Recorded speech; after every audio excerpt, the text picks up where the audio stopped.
Damai sejahtera Allah yang melampaui segala akal akan memelihara hati dan pikiranmu di dalam Kristus Yesus.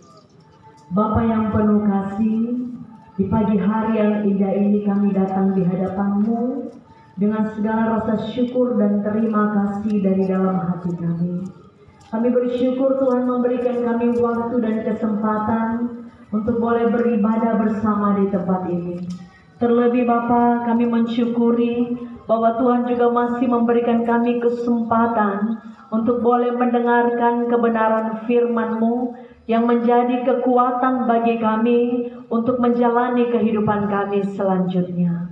Bapa di sorga, saat ini kami rindu untuk mendengarkan firman-Mu. Kami memohon kiranya Roh Tuhan itu yang akan menguasai hati dan pikiran kami, agar firman-Mu ini kami boleh terima dengan penuh sukacita. Demikian juga hamba-Mu yang akan menyampaikan firman-Mu, Engkau urapi dengan kuasa daripada-Mu Bapa, supaya melalui hamba-Mu ini, apapun yang diperkatakannya, sungguh berasal daripada-Mu. Terima kasih Bapa di sorga, segala kuasa yang tidak berasal dari Tuhan, yang hendak mengacaukan pikiran kami, sehingga kami pun tidak mendapatkan ketenangan hati untuk mendengarkan firman-Mu. Kami bersatu hati menolaknya dalam nama Yesus. Engkau yang telah memanggil kami ke tempat ini Tuhan, Engkau juga yang akan berkuasa dan bertata di tengah-tengah kami. Terima kasih Bapa, kami rindu untuk mendengarkan firman-Mu, berbicaralah bagi kami ya Tuhan. Amin. Bapak Ibu dan anak-anak kami yang kami kasih dalam Kristus Tuhan, firman Tuhan yang menjadi perenungan kita pada hari ini terambil dari Lukas pasal 1 pasal ayat 46 hingga ayatnya yang ke-56. Sekali lagi, Lukas pasal 1 ayat 46 hingga ayat yang ke-56 saya akan membacakannya, dan silakan kita semua menyimak dalam hati masing-masing. Beginilah firman Tuhan. Lalu kata Maria, jiwaku memuliakan Tuhan dan hatiku bergembira karena Allah juru selamatku, sebab Ia telah memperhatikan kerendahan hamba-Nya. Sesungguhnya mulai dari sekarang segala keturunan akan menyebut aku berbahagia, karena Yang Maha Kuasa telah melakukan perbuatan-perbuatan besar kepadaku, dan namanya adalah kudus. Dan rahmat-Nya turun-temurun atas orang yang takut akan Dia. Ia memperlihatkan kuasa-Nya dengan perbuatan tangan-Nya, dan mencerai-beraikan orang-orang yang congkak hatinya. Ia menurunkan orang-orang yang berkuasa dari tahtanya, dan meninggikan orang-orang yang rendah. Ia melimpahkan segala yang baik kepada orang yang lapar, dan menyuruh orang yang kaya pergi dengan tangan hampa. Ia menolong Israel hamba-Nya, karena Ia mengingat rahmat-Nya seperti yang dijanjikannya kepada nenek moyang kita, kepada Abraham dan keturunannya untuk selama-lamanya.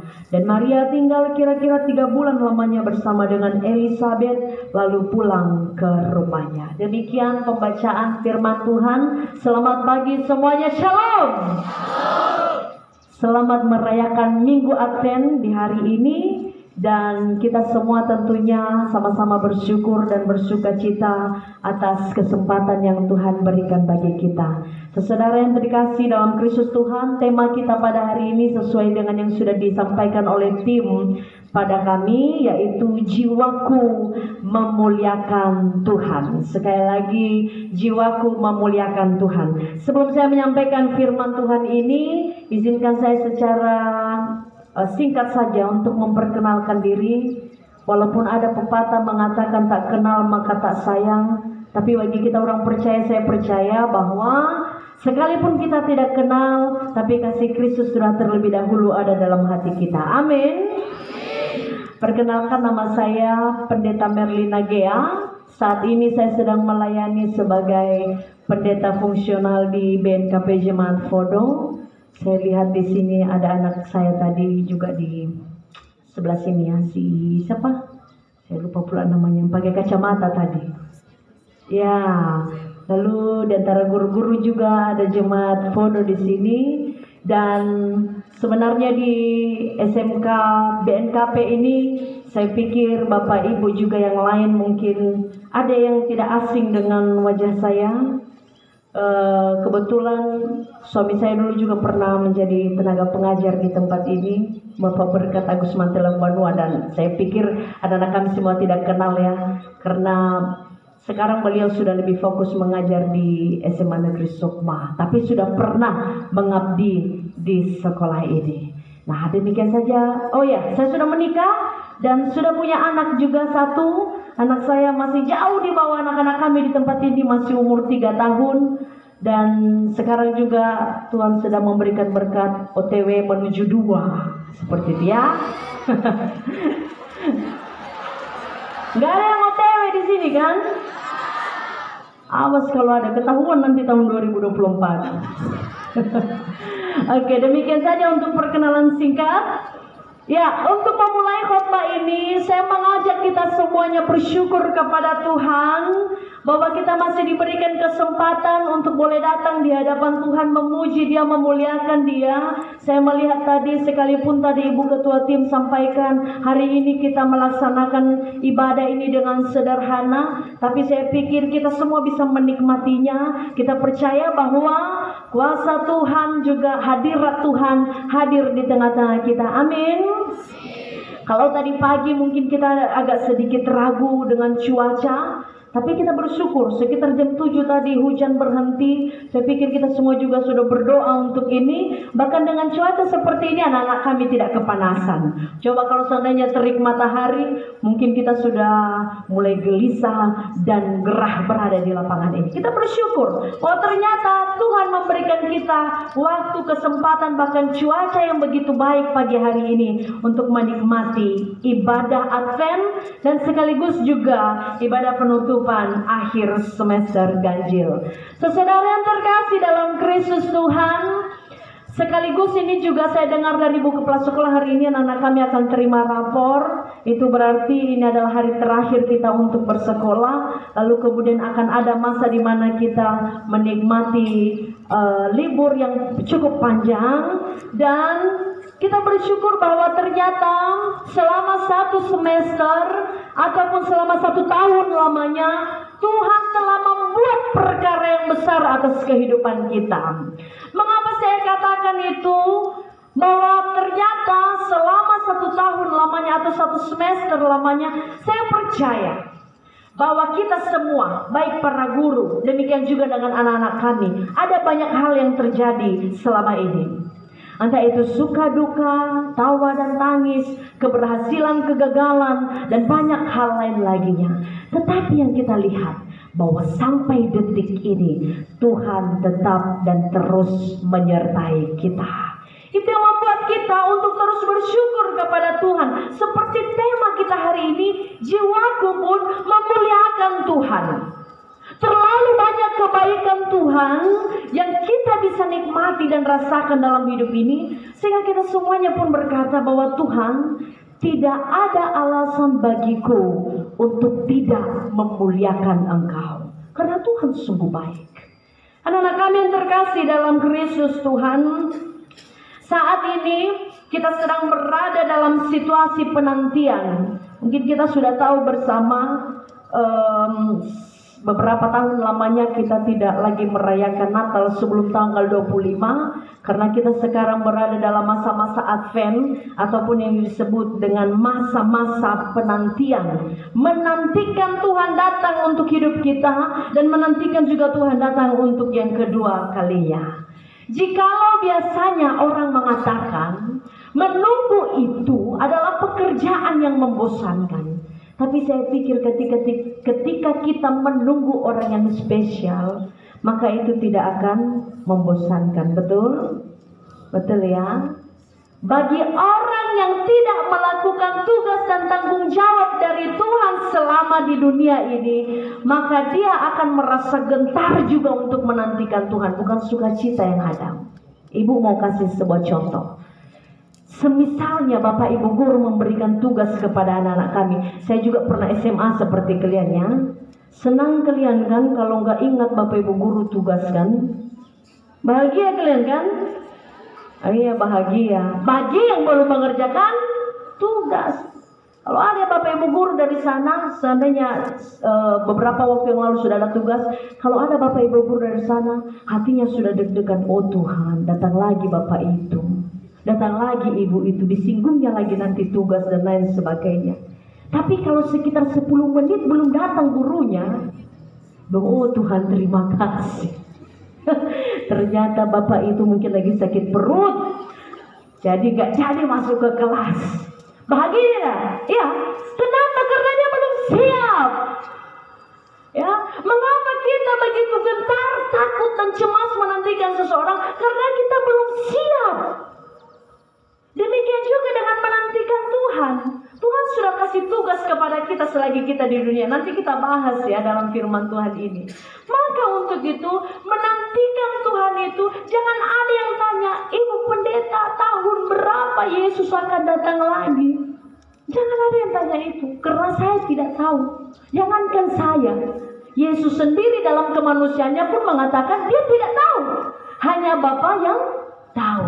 Tetapi dia akan datang seperti pencuri. Suatu saat nanti, saya tidak pernah dengar ada pencuri, apa nih namanya, izin dulu sebelum masuk rumah ya. Pak, permisi ya, jam 2 nanti saya datang mencuri di rumah Bapak. Ih, baik kali pencuri ini ya. Saya pikir kalau ada pencuri seperti ini, apa kita izinkan masuk rumah? Tentu tidak. Artinya apa? Di waktu yang tidak terduga, maka Tuhan pun bisa datang kepada kita. Nah, anak-anak kami yang terkasih dalam Kristus Tuhan, teks yang menjadi perenungan kita hari ini merupakan masa di mana Yesus belum lagi lahir. Semua orang menantikan Mesias. Tadi sudah dibaca liturgi-liturgi tentang nubuatan kelahiran Yesus. Semua orang menanti-nantikan kapan Mesias itu datang. Di mana Mesias itu sekarang dan lain sebagainya. Termasuk Maria tentunya. Siapa yang pernah menduga bahwa Maria akan menjadi ibu Yesus? Teks yang kita baca tadi ini adalah nyanyian pujian Maria kepada Tuhan. Siapa yang menduga bahwa seorang perawan yang belum menikah akan mengandung dan juga melahirkan seorang Mesias yang kita kenal dengan nama Yesus Kristus. Sebagai seorang perempuan, ini tidaklah mudah. Tidak bersuami, dia hanya bertunangan dengan Yusuf pada saat itu. Lalu kemudian tiba-tiba malaikat datang dan kata malaikat kepadanya, engkau akan beroleh kasih karunia di hadapan Allah, engkau akan mengandung Mesias itu. Siapa yang tidak gemetar ketika malaikat datang di hadapannya? Ini Maria. Tapi persoalannya kalau kita mulai sekarang anak muda-mudi, remaja pemuda masa kini, banyak juga Maria palsu, betul ya? Mila Maria palsu ada. Dan di balonya ada si megehe hakhnya bati-bati mana tek dung. Bawa drum band di mana-mana. Pernah lihat itu kan? Masih SMP, SMA. Ini bukan hal yang dirahasiakan lagi. Kenapa bisa begitu? Tengah Roh Kudus si Maihenia, Roh Kuda. Iya, ini betul ini. Anak-anak sekolah kenapa seperti itu? Nimang ibu biar seperti Maria aku waktu itu. Tidak bersuami tapi tiba-tiba hamil. Dari mana ceritanya? Hanya Maria satu-satunya perempuan yang seperti itu. Itu pun karena Roh Kudus turun atasnya. Sebelum Maria mengandung, ingat baik-baik, malaikat sudah datang terlebih dahulu ya, untuk meneguhkan Maria bahwa dia akan mengandung seorang bayi yang disebut dengan nama Yesus. Pada saat itu Maria bertemu dengan Elisabet. Siapa ini Elisabet? Dia adalah ibu dari Yohanes Pembaptis. Dan ketika Maria bertemu dengan Elisabet, bayi di dalam kandungan Elisabet ataupun Yohanes Pembaptis pada saat itu, dia melonjak di dalam perut Elisabet. Dan di dalam firman Tuhan dikatakan, dan Elisabet dipenuhi Roh Kudus. Dia mengatakan, betapa beruntungnya aku bertemu dengan seorang perempuan yang akan mengandung Yesus, kata Elisabet. Dan perkataan Elizabeth ini untuk kita semua, ini menjadi sebuah peneguhan kepada Maria bahwa sesungguhnya malaikat sudah datang kepadanya dan dia adalah seorang wanita ataupun perempuan yang dipilih Tuhan untuk menjadi ibu dari Yesus itu sendiri.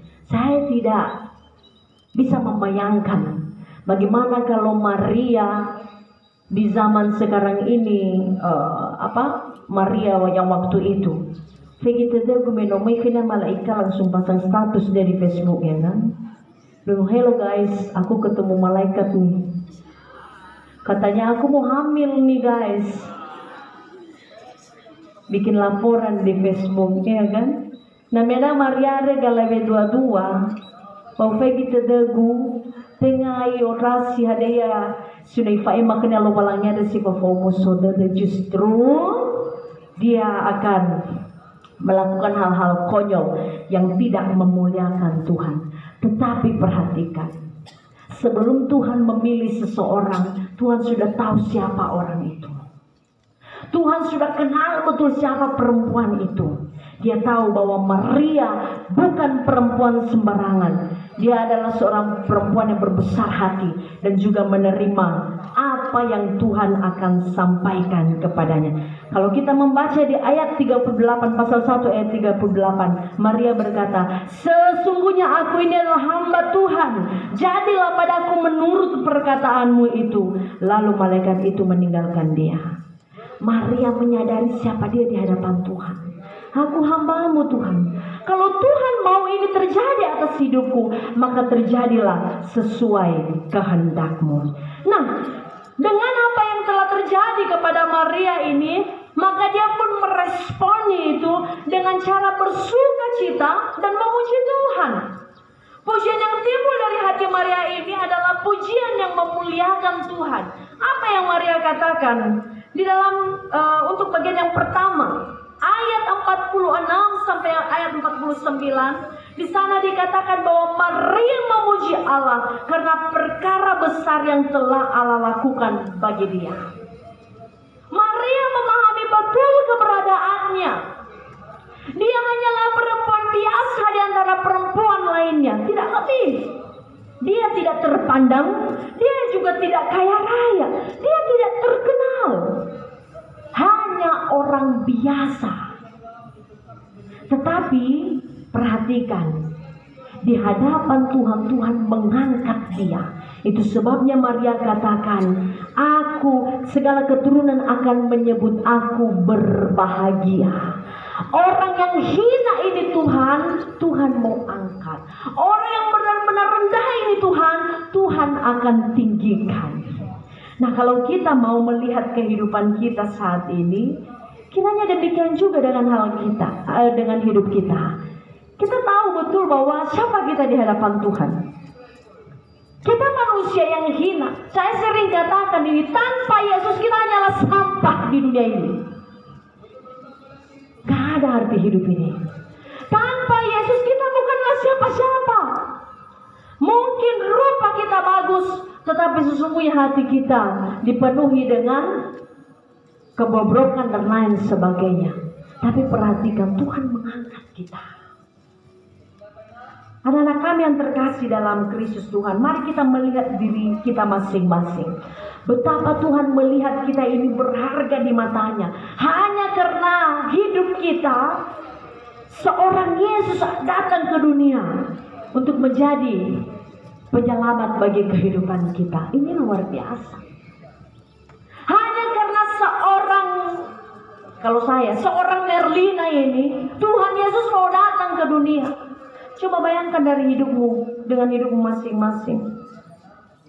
Kalau kita mulai, Tuhan, saya ini manusia yang sering kali menyakiti hati Tuhan. Saya sering menyakiti hatimu Tuhan. Saya sering menyakiti hati sesama saya. Melalui perkataan dan lain sebagainya. Anak-anak kami yang terkasih, kita ini berada di sebuah yayasan Kristen. Ya, kita ada di di bawah naungan yayasan Kristen. Maka sesungguhnya kita harus pahami ini. kita harus punya karakter Kristus yang tentu saja berbeda dengan sekolah-sekolah lain. Mengapa? Karena saya percaya di sekolah ini kita pasti ditempa, kerohanian kita akan terus digembleng supaya kita semakin tahu dan memahami Tuhan dalam hidup kita. Saya tidak tahu bagaimana dengan anak-anak kita sekarang, anak-anak kami. Betapa kita hina di hadapan Tuhan. Mi fai mau brimiat. Yesus ayah, fai rodoane. Na pahuhura ona ima oi mana. Falelesa, bully dan lain sebagainya. Di sini masih ada yang suka bully kawannya. Nggak usah dijawab, koreksi diri masing-masing. Udah hitam, dekil, hidup lagi. Kenapa kalau hitam? Apa masalahmu? Udah lagi kribo rambutnya, kenapa rupanya? Ada rupanya yang salah dengan itu? Gak ada. Kok gendut kau, kok kurus kau, maunya kamu apa? Semua diperhatiin, semua dijadikan bahan lelucon. Perhatikan ya anak-anak kami, ada begitu banyak anak-anak di luar sana yang harus mengalami tekanan mental, bukan dari siapa-siapa, tapi dari teman-temannya sendiri. Betapa kita hina di hadapan Tuhan ketika kita juga menghina sesama kita. Jangan lakukan itu. Bagaimana kita juga melihat bahwa diri kita ini sangat rendah, sangat hina ketika kita suka menyenangkan mata kita. Saya lihat tadi hari ini bawa handphone semua ya. Mungkin karena mau bagi rapor kali ya. Sudah mulai dikeluarkannya handphonenya gitu kan. Handphone ini seringkali meracuni pikiran anak-anak muda zaman sekarang. Saya mau katakan, anak-anak kami yang terkasih, handphone ini adalah salah satu alat iblis untuk merusak generasi Kristen. Gampang sekali, iya kan? Kamu search lagu rohani tahun 2023, apa yang muncul? Apa yang muncul? Bukan lagu rohani, banyak yang lain-lainnya, betul? Mau suruh gede, Tuhan apa ini ya Allah? Cobaan apa ini ya Tuhan? Betapa indahnya makhlukmu ya Tuhan. Kenapa kamu merusak mata dan otakmu untuk hal-hal yang tidak berguna? Hanya gara-gara handphone. Janjianlah dia, nggak usah ke sekolah kita hari ini ya. Hezumi ita bang, kita suaka buzokabu misal. Ada kami badang, ibu masua bersoprona.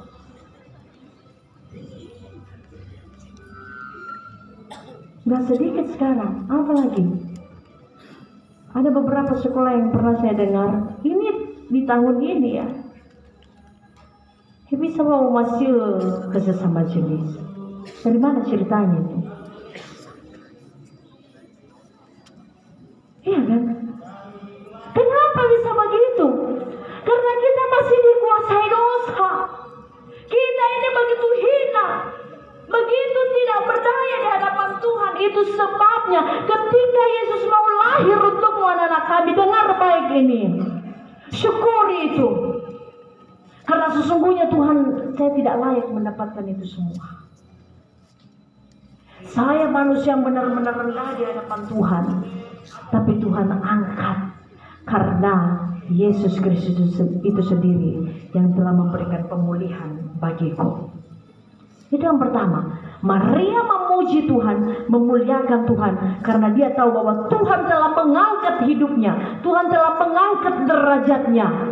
Bukan karena siapa Maria, tapi karena Tuhan memang mengasihi Maria itu sendiri. Demikian juga halnya dengan kita. Kiranya kita juga tetap memuji Tuhan ketika kita mengingat siapa kita ini di hadapan Tuhan. Yang kedua, Maria juga memuji Tuhan dari ayat 49 sampai 53 karena melihat betapa perkasanya Tuhan, betapa kuasa Tuhan itu dinyatakan, kekudusannya itu dinyatakan. Dikatakan tadi di sini bahwa Allah membenci mereka yang meninggikan diri, mereka yang congkak hatinya, mereka yang angkuh, bahkan mereka yang tidak mempedulikan orang-orang miskin. Betapa banyak orang-orang yang sudah berhasil dalam hidupnya saat ini yang lupa bahwa semua itu berasal dari Tuhan.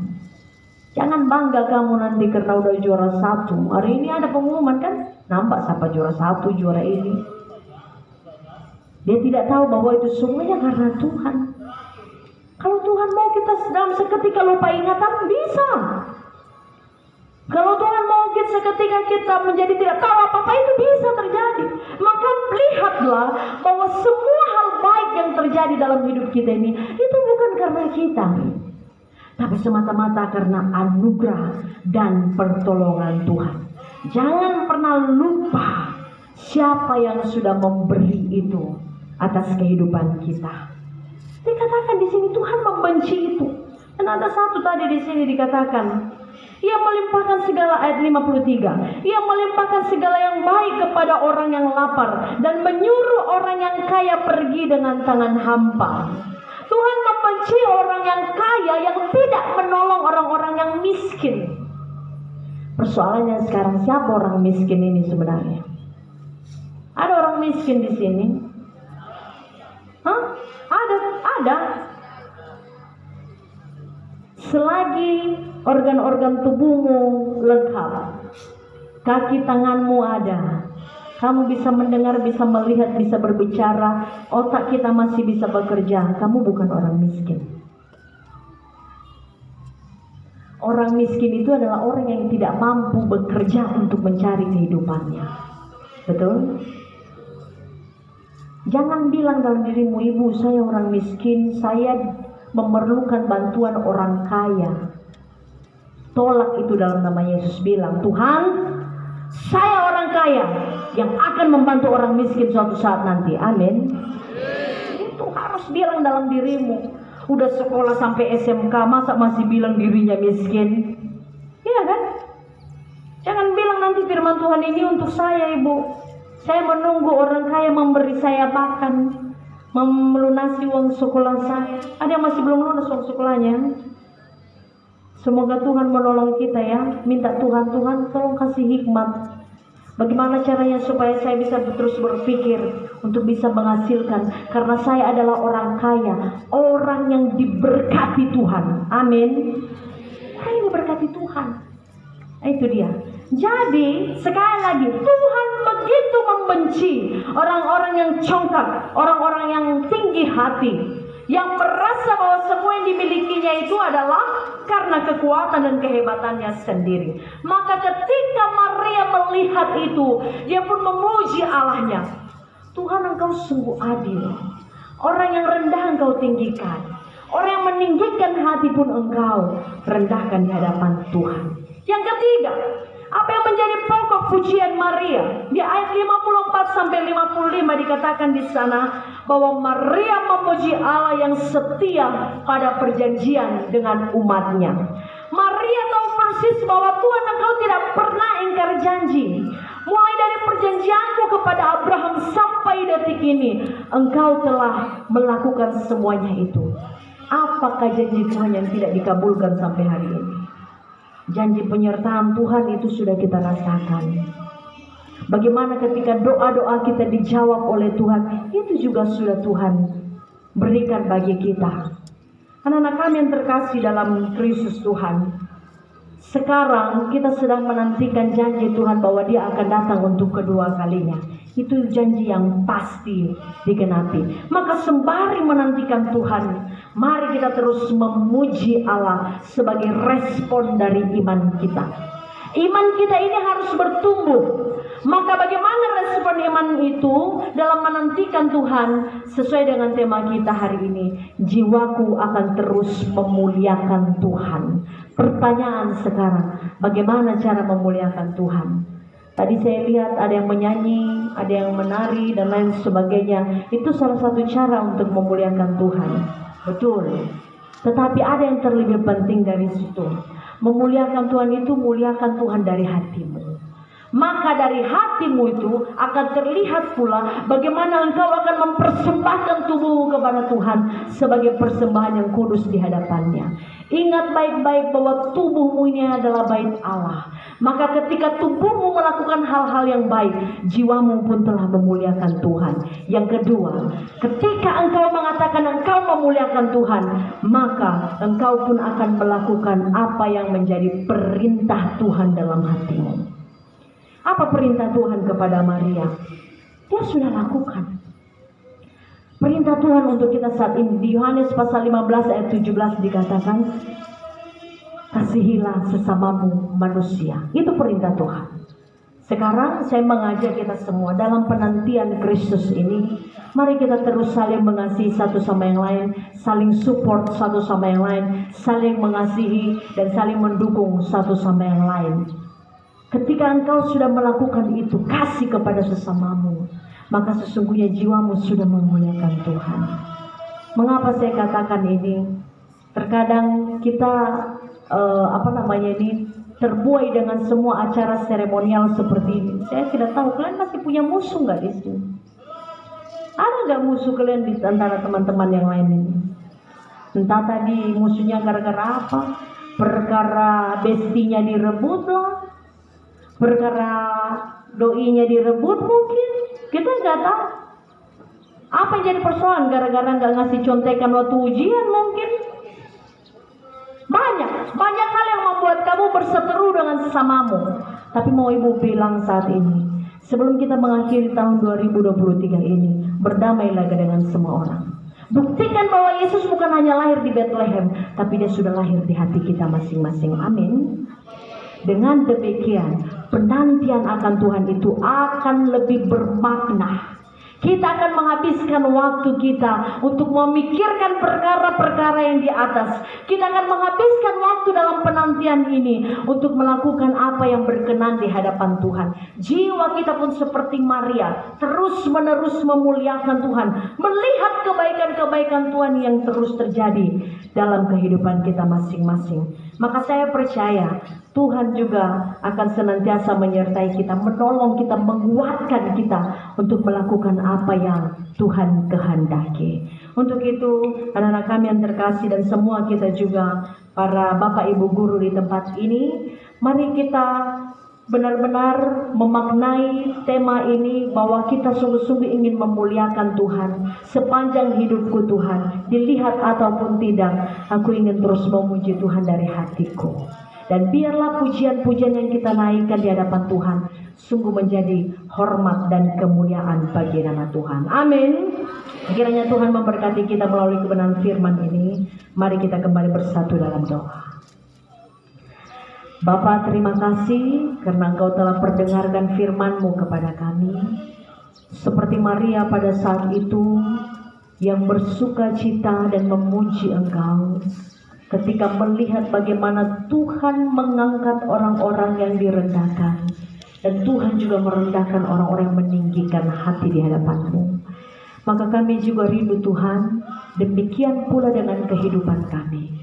Ajar kami untuk melihat keperkasaan, kuasa-Mu, hikmat-Mu, bahkan kekudusan-Mu yang terjadi di tengah-tengah dunia ini, sehingga kami pun mampu untuk memuji Engkau, memuliakan Tuhan, bukan karena apa yang sudah kami terima Tuhan, tetapi karena Tuhan benar-benar Allah yang telah